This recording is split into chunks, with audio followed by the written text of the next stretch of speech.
Radhe Krishna friends, आपका दिल से स्वागत है आपकी अपनी चैनल आइडियल मेमोरियल प्रोफिशिएंसी पे। मुझे लगता है आपको ये बिल्कुल नहीं पता होगा कि अगर किसी भी टॉपिक की अंडरस्टैंडिंग क्रिस्टल क्लियर हो तो उसे याद रखना, मेमोराइज करना उतना ही आसान होता है। And I will try my best to help you with that. So without wasting much time, let's get started.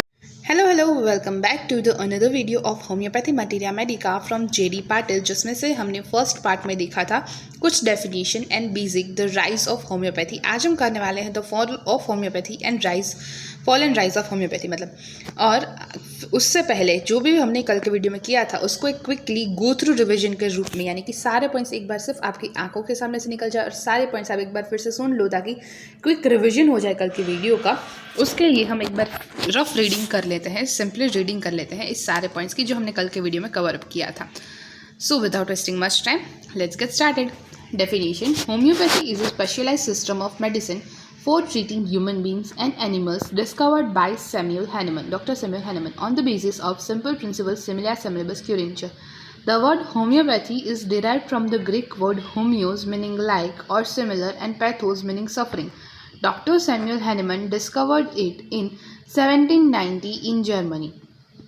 According to Heffen and Julian, homeopathy is a medicine based on exclusively on the principles of similarity or analogy. Homeopathy consists of giving a sick person a minimum dose of medication that produces the respective symptoms in healthy person. Homeopathy is a medicine based on similar principles. This formulates a parallelism between toxicological and pharmacological forces of a medicine on a healthy sensitive person and its therapeutic power on a sick person who shows similar set of symptoms. Homeopathy is based on 7 cardinal principles or doctrine. First, law of similia. Second, law of simplex. Third, law of minimum. Fourth, doctrine of vital force. Fifth, doctrine of drug proving. Sixth, doctrine of drug dynamization. And seventh, doctrine of chronic diseases. The rise, fall and rise of homeopathy. The rise of homeopathy. Dr. Samuel Hahnemann discovered homeopathy in 1790 in Germany and officially declared it in 1796. After that, homeopathy spread throughout Europe, America and Asia. Despite significant opposition from the orthodox medical profession, homeopathy survived and even thrived in the 18th and 19th. By 19th, there were 22 homeopathic medical schools, more than 100 homeopathic hospitals, and over 1,000 homeopathic pharmacies in US. These impressive numbers alone do not provide an accurate perspective on significant impact that homeopathy had in American life. यानी कि ये चीज़ें हमने पिछले video में detail में explain की थी कि हैनेमन सर ने जब भी होम्योपैथी को डिस्कवर किया था 1790 में और उसको डिक्लेयर किया था 1796 में, तब वो उस टाइम पर स्प्रेड हो गई थी यूरोप, अमेरिका और एशिया में, जिसमें से बहुत सारी जो ऑर्थोडॉक्स मेडिकल प्रोफेशंस थे उन्होंने बहुत सारी बाधाएं लाने की कोशिश की। उसके बाद भी होम्योपैथी ने सर्वाइव किया इन 18th एंड 19th और 19th तक 22 homeopathic medical schools, more than 100 homeopathic hospitals and more than 1,000 homeopathic pharmacies US में अवेलेबल थी। और इस इंप्रेसिव नंबर से ही हम पता लगा सकते हैं कि कितना एक्यूरेट पर्सपेक्टिव के रूप में कितना सिग्निफिकेंट इम्पैक्ट डाल रहा होगा होम्योपैथी ने अमेरिकन लाइफ पे। Homeopathy attracted support from many of the most respected members of the society. Its advocates included William James, Henry Watson, Longfellow, names and all. And the William Cullen Bryant, the famous journalist, was president of New York Homeopathy Society. J.D. Rockefeller referred to homeopathy as a progressive and aggressive step in medicine. Homeopathy's popularity among the respected classes was also evident in Europe. Besides its patronage by British royal family dating from 1830s, homeopathy could count among its supporters Charles Dickens and again unlimited names. Statistic indicates that the number of homeopathy in New York doubled every 5 years from 1829 to 1869. In short यहाँ पर इतना ही बताया गया है कि homeopathy ने अपने time से, मतलब जब से वो शुरू हुई है तब से बहुत सारे रिस्पेक्टेड मेंबर्स जो सोसाइटी है उनसे सपोर्ट गेन किया। जर्नल्स में, मतलब जो जर्नल्स उस टाइम पर चल रही थी उसमें से कुछ जर्नलिस्ट के सपोर्ट्स को गेन किया और उसमें से कुछ जर्नलिस्ट ने उसके बारे में क्या सिग्निफिकेंट कहा, a progressive and aggressive step in medicine and all. और फिर होम्योपैथी की पॉपुलैरिटी है वो सिर्फ रिस्पेक्टेड क्लासेस में, मतलब अमेरिका में ही नहीं, साथ ही साथ रिस्पेक्टेड क्लासेस जो यूरोप के हैं वहाँ पर भी साथ ही साथ उसकी पॉपुलैरिटी धीरे धीरे बढ़ती गई। साथ ही साथ बहुत सारे नाम्स दिए गए हैं जो होम्योपैथी के सपोर्टर्स के रूप में आ गया है। एंड स्टेटिस्टिक के अकॉर्डिंग ये बताया गया है कि न्यूयॉर्क में हर 5 साल में 1829 से 1869 तक होम्योपैथ्स के नंबर है वो डबल होते गए। Homeopathy was also disproportionately popular among women, not only as patient but as its practitioner. The first women's medical college in the world was the homeopathic Boston Female Medical College, founded in 1848. 4 years later, it became New England Female Medical College, and in 1873, and it was merged with Boston University, another homeopathic medical college. Homeopaths also admitted women physicians into national organization considerably before orthodox physicians did. Homeopaths admitted women into American Institute of Homeopathy in 1871। यानी कि homeopathy सिर्फ मर्दों में या फिर mains में नहीं, women's में भी उतनी ही साथ साथ पॉपुलर होती गई थी कि ना कि सिर्फ वुमेंस की जो पॉपुलैरिटी है वो इतनी थी, ना कि सिर्फ पेशेंट के रूप में बल्कि प्रैक्टिशनर्स के रूप में भी वुमेन है वो होम्योपैथिक में आगे आई। फर्स्ट वुमेन मेडिकल कॉलेज का नाम दिया गया है, फिर उसका नाम चेंज हुआ और फिर उसको मर्ज किया गया बोस्टन यूनिवर्सिटी में। होम्योपैथ्स है उन्होंने वुमेन फिजिशियंस को अपने नेशनल ऑर्गेनाइजेशन में भी इन्वॉल्व किया। ऑर्थोडॉक्स फिजिशियंस ने इन्वॉल्व किया उससे पहले, और होम्योपैथ्स ने एडमिट किया वुमेन को अमेरिकन इंस्टीट्यूट ऑफ होम्योपैथी में 1871 में। The press was often very supportive of homeopathy, as the Journal of American Medical Association regretfully acknowledged। मतलब जो प्रेस है वो भी होम्योपैथ्स के सपोर्ट में थी। It is no wonder that Henry James, another advocate of homeopathy, portrayed the medical science in such a positive light in his novel The Bostonians। जो Henry James है उन्होंने अपनी नॉवल द बॉस्टनियंस में homeopathy के बारे में बहुत ही अच्छी बातें बोली और पॉजिटिव लाइट के रूप में उनको स्प्रेड किया। Although homeopathy was particularly popular among the educated and upper class, it's also had a good reputation among the poor. Some of his supporter no doubt resulted from the free homeopathic dispensaries in many cities. However, probably the most important reason that homeopathy developed such immense popularity was its success in treating various infections, epidemic diseases that raged throughout America and Europe during 18th. The training of 19th century homeopaths compared favorably to that their orthodox physician colleagues. Many homeopaths attended orthodox medical schools. Eventually, homeopaths developed their own medical schools or maintained department of homeopathy within other medical schools. Boston University, University of Michigan, University of Minnesota, Hahnemann's Medical College, and University of Iowa but some of the schools teaching homeopathy. Historians today consider the education offered at the Homeopathic Medical College at par with the Orthodox Medical College of the day. It is impressive to note that a higher percentage of graduates for Homeopathic Medical College pass through the medical board examination than the counterparts from the Orthodox Medical School. In short कि जो भी चीज़ें मैंने अभी read कर ली उसमें इतना बताया गया कि होम्योपैथी की पॉपुलैरिटी इतनी थी कि सिर्फ अपर क्लास में नहीं, पुअर क्लास में भी, लोअर क्लास जो होता है मिडिल क्लास, उसमें भी उसकी पॉपुलैरिटी और रेपुटेशन उतनी ही थी। फिर कुछ यूनिवर्सिटीज़ और कुछ उसके बारे में कुछ बताया कैसे जो एलोपैथ्स या फिर ऑर्थोडॉक्स मेडिकल स्कूल की स्टडीज़ है उतनी ही एफिशिएंट है होम्योपैथी की स्कूल्स की स्टडीज़ एंड ऑल। और साथ ही साथ ये भी बताया गया कि हायर नंबर ऑफ ग्रेजुएट्स है वो होम्योपैथिक मेडिकल स्कूल्स से पास हुए other than Orthodox medical colleges. Homeopaths showed impressive scholarships both in books and journals. According to U.S. Commissions on Education in 1898, 3 or 4 medical schools with the largest libraries were homeopathic colleges, and at the turn of century, there were as many as 29 different homeopathic journals. Homeopathy's popularity in United States was obvious and deep-seated. यहाँ पर हमने देखा कि जब से homeopathy invent हुई तब से उसका कैसा राइज था, जो ग्राफ ऊपर जाता गया उसके बारे में। अब ग्राफ नीचे आने वाला है, यानी कि द फॉल ऑफ होम्योपैथी के बारे में हम देखने वाले हैं, और फिर देखेंगे the present state of homeopathy. इस 2 पॉइंट्स को हम कवर करने वाले हैं आज के वीडियो में। सो without wasting much time, let's get started towards today's main topic. It is quite remarkable in itself that homeopathy survived the incessant and harsh attempts to destroy it. ये quite remarkable बात है कि homeopathy है वो इतनी ज़्यादा मतलब बेरहमी से उसको डिस्ट्रॉय करने की कोशिश की, फिर भी होम्योपैथी सर्वाइव कर गई after the turn of country. However the AMA because increasingly effective in suppressing homeopathy. The AMA chose to allow graduates of homeopathic medical college to join the AMA as long as they denounce homeopathy or at least didn't practice it. मतलब कि एक century का turn आया जब AMA एक association था जिन्होंने effectively homeopathy को सप्रेस करने के लिए अपने एफर्ट्स को बढ़ा दिया. AMA ने चूज़ किया ग्रेजुएट्स को, सामने से अलाउंस दी कि वो होम्योपैथिक मेडिकल स्कूल्स को ज्वाइन करे, लेकिन उनकी प्रैक्टिस को, होम्योपैथी को डिनाउंस करे और अपनी प्रैक्टिस को तो एटलीस्ट डिनाउंस कर ही दे, छोड़ दे. इन 1910 the Carnegie Foundation issued the infamous Flexner Report. The Flexner Report was an evaluation of American medical schools chaired by Abraham Flexner.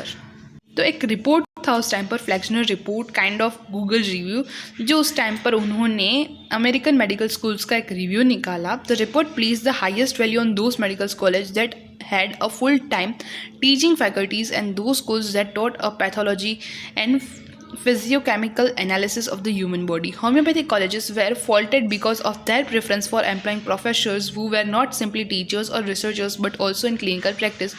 Although homeopathic schools included many basic science courses. मतलब उन्होंने उन report में highest values दी उन medical colleges को जिसमें full time teaching चल रही थी, फुल टाइम फैकल्टीज़ अवेलेबल थी, ऐसी स्कूल्स जो पैथोलॉजी को पढ़ाती थी, physiochemical analysis of the body को पढ़ाती थी. होम्योपैथी कॉलेजेस में कुछ फॉल्ट निकाले गए उसके प्रेफरेंसेस के बेस पर कि उस पर जो प्रोफेसर्स है एम्प्लॉय किए गए हैं वो सिर्फ टीचर नहीं है, साथ ही साथ रिसर्चर भी है, क्लिनिकल प्रैक्टिस भी कर रहे हैं, मतलब बहुत सारी चीज़ें एक साथ कर रहे हैं. Although homeopathic schools included many basic science courses, मतलब होम्योपैथी कॉलेजेस में बहुत सारे मतलब बेसिक साइंस कोर्सेज भी थे, लेकिन फिर भी इस छोटी सी बात पे फॉल्ट निकाल कर कुछ गलत सलत चीज़ें में भी उस रिपोर्ट में दी गई, ऐसा इस पैराग्राफ में मेंशन किया गया है. As one might easily predict homeopathic colleges on the whole were given poor ratings by Flexner report, और पुअर रेटिंग दी गई उसको फ्लैक्सनर रिपोर्ट में. As a result of the report only graduates of those schools which achieved a high rating were allowed to take medical license exam. This were 22 homeopathic colleges in 1919s but only 2 remained in 1923. मतलब century के starting में 22 homeopathic colleges थे, लेकिन कुछ 20-23 साल में ऐसा हो गया कि सिर्फ 2 कॉलेजेस रह गए. इस रिपोर्ट का कुछ रिजल्ट ऐसा है कि जो ग्रेजुएट्स थे कॉलेज के जिसको हाई रेटिंग मिली थी, सिर्फ उनको प्रैक्टिस करने की, मेडिकल लाइसेंस की एग्ज़ाम्स देने की अलाउंस दी गई, बाकी को लाइसेंस के लिए एग्ज़ाम्स देने की भी अलाउंस नहीं दी गई. This schools were not the only one hurt by the Flexner report.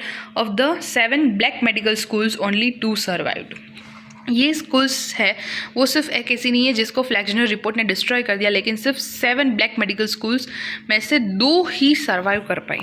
Although they offered better education on this subjects, their homeopathic training suffered greatly. वो लोग बेटर एजुकेशन सपोर्ट दे रहे थे इस सब्जेक्ट्स पे, फिर भी होम्योपैथी की जो ट्रेनिंग थी उसको ग्रेटली सफ़र करना पड़ा. As a result graduates from this homeopathy colleges were not able to practise homeopathy well. और इसके रिजल्ट के रूप में जो ग्रेजुएट्स थे होम्योपैथिक कॉलेजेस के, इस कॉलेज में से निकले हुए प्रैक्टिशनर्स वो होम्योपैथी को प्रैक्टिस नहीं कर पा रहे थे. Instead of individualising medicine to a person's totality of symptoms, many homeopaths began prescribing medicine according to disease categories. फिर इंडिविजुअलाइज मेडिसिन करने का जो एक कॉन्सेप्ट है जिसमें हम पर्सनस की टोटलिटी ऑफ सिम्टम्स के बेस पर इंडिविजुअलाइजेशन करते हैं, उसके बजाय होम्योपैथ्स ने बिगिन कर दिया मेडिसिन को प्रिस्क्राइब करना on the basis of disease category. मतलब ये डिसीज में ये मेडिसिन, काइंड ऑफ ओल्ड जो ऑर्थोडॉक्स मान्यता थी उसके अकॉर्डिंग मेडिसिन को देना स्टार्ट कर दिया. Consequence from this type of care was predictably poor results. और इसकी वजह से रिजल्ट्स हैं वो उतने एफिशिएंट नहीं थे जितने इंडिविजुअलाइजेशन से मिल रहे थे, और पुअर रिजल्ट्स की वजह से many homeopaths give up homeopathic practice. There were other reasons for the sharp decline of homeopathy after the turn of century. Orthodox medicine was no longer as barbaric as it was in 18s, and because of this, it didn't drive as many patients away.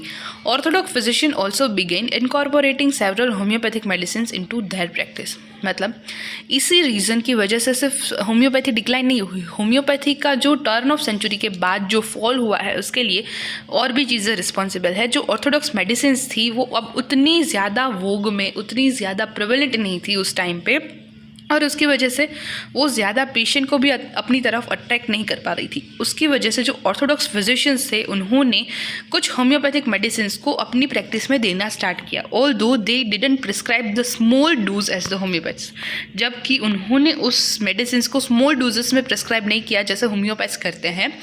There use of certain homeopathic medicine confuse the public, उनका जो ये use था homeopathic medicine का, उनकी वजह से public confuse हो गई।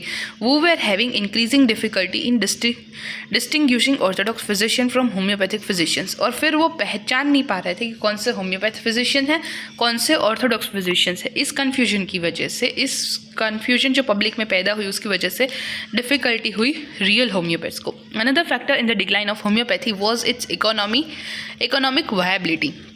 जो दूसरा फैक्टर था होम्योपैथी का डिक्लाइन का वो था economic viability. Good homeopathic practitioners required individualisation of the patient which demanded more time than most orthodox physician give to their patient. Since economics governs the way medicine is practised more than in commonly recognise the fact that physician in the 20th century could make more money practicing orthodox medicine is a significant factor that lead to homeopathy decline। यानी कि पैसों की दिक्कत। Homeopathy practice के लिए individualisation required है patient का। उस इंडिविजुअलाइजेशन के लिए वो कॉन्सेप्ट जो उस टाइम पर नया था, तो उस टाइम पर ऑर्थोडॉक्स फिजिशियंस के कंपेयर में इंडिविजुअलाइजेशन के लिए होम्योपैथ फिजिशियन को ज़्यादा टाइम देना पड़ रहा था, जिसकी वजह से टाइम ज़्यादा जा रहा था लेकिन जो पैसे हैं वो उतने ज़्यादा नहीं आ रहे थे। इसीलिए ऑर्थोडॉक्स मेडिसिन को प्रैक्टिस करने से ज़्यादा मनी आ रहे थे और इसीलिए फिजिशियंस ने वो चूज़ किया, और इसकी वजह ये भी एक वजह है होम्योपैथी की डिक्लाइन की। The drug companies' antagonism to homeopathy continued significantly to the collective efforts to suppress this form of medicine. Because the drug companies published medical journals, they could use them as mouthpiece against homeopathy and in support of orthodox medicines। अब इससे ज़्यादा मतलब homeopathy के introduce होने से जो पुरानी drug companies थी उनको भी प्रॉब्लम था, तो उन्होंने भी होम्योपैथी के खिलाफ कुछ जर्नल्स वगैरह निकाला, जिसकी वजह से उन्होंने यूज़ किया होम्योपैथ्स का against and in the support of Orthodox medicine. Along with the various external factors that hinders homeopathy's growth, there was problem amongst homeopaths themselves। ये सारी तो एक्सटर्नल चीज़ें थी। अब अंदरों अंदर ही होम्योपैथ्स में कुछ द्वेष बन गए थे, कुछ झगड़े हो गए थे, या फिर कुछ मतभेद थे, कुछ डिफरेंसेस थे, डिसएग्रीमेंट था, जिसकी वजह से होम्योपैथी है वो अपने आप डिक्लाइन हो रही थी।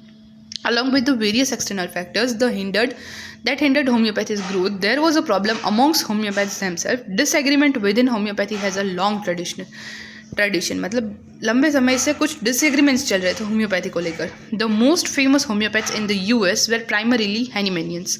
जो मोस्ट फेमस होम्योपैथ्स थे यूएस के वो प्राइमरीली हैनिमेनियंस थे, यानी हैनिमन सर को फॉलो करने वाले।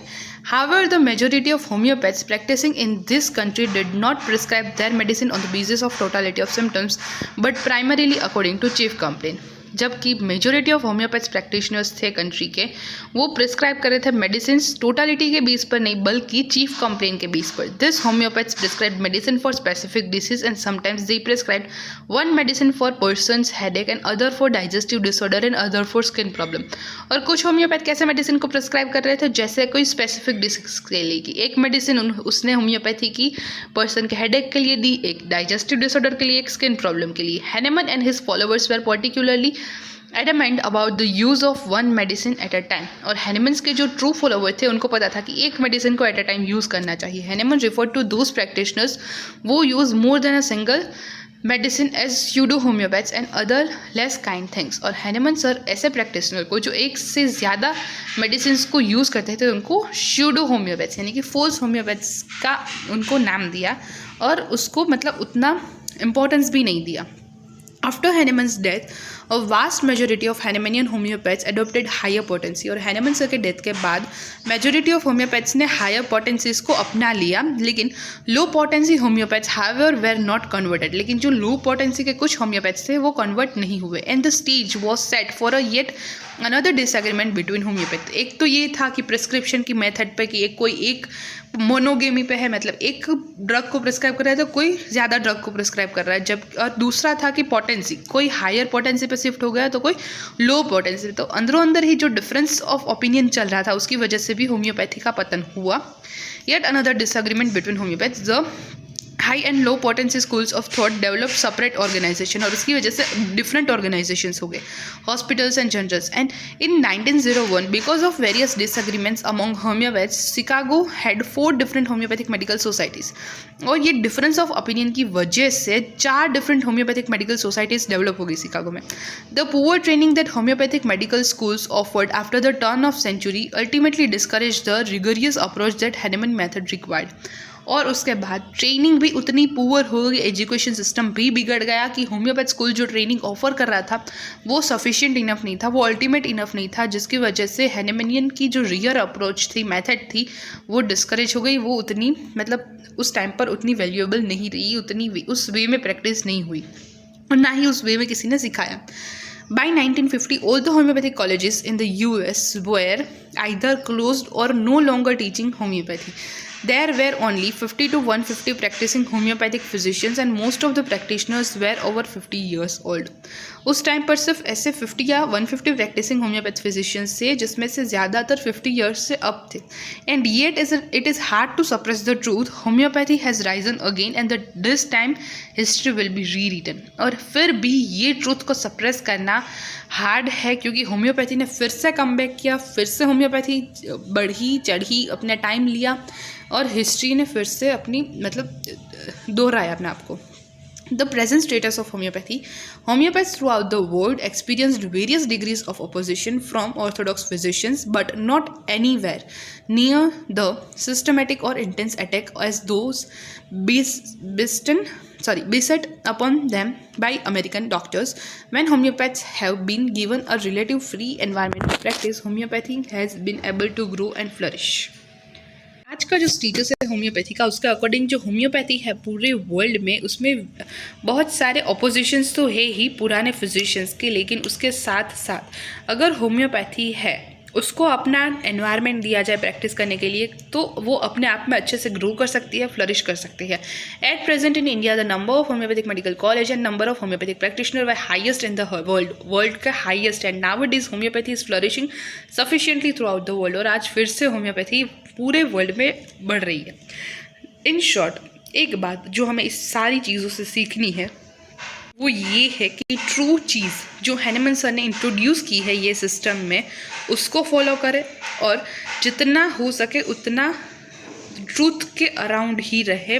जो पुराने फिजिशियंस ने मिस्टेक की वो मिस्टेक को हम ना दोहराए, यही चीज़ थी ये वीडियोस को बनाने के पीछे, यही इंटेंशन था कि एक बार हिस्ट्री पता हो तो we will not repeat that, we will try कि हम वो चीज़ रिपीट ना करें। आजकल फिर भी बहुत कॉम्बिनेशंस आते हैं प्रूव हुए, जो वेरियस मेडिसिन यूज़ होती है एक टाइम पर, कभी कभी एक मेडिसिन से रिजल्ट मिलता है। तो होम्योपैथी इस अभी भी मतलब उसमें बहुत सारी रिसर्च चल रही है, किस चीज़ को अपनाना किसको नहीं, ये डिसीजन एक इंडिविजुअल पर्सन का होता है, लेकिन जितना हो सके उतना हम ऑर्गेनिन को फॉलो करें, मटीरिया को फॉलो करें, 20 प्रिंसिपल्स जो हमारे हैं उसको ध्यान में रखते हुए चले, यही हमारा एकमात्र गोल होना चाहिए while practising homeopathy. And that's why this 2 videos are made, otherwise इसका कोई पॉइंट नहीं था एग्जाम पॉइंट ऑफ व्यू से, लेकिन सिर्फ प्रैक्टिस पॉइंट ऑफ व्यू से थोड़ा बहुत जनरल नॉलेज हो क्या करना है क्या नहीं, basic knowledge about the goals, उसके लिए ये वीडियोस था। होप ये दोनों आपको हेल्पफुल लगे होंगे वीडियोस।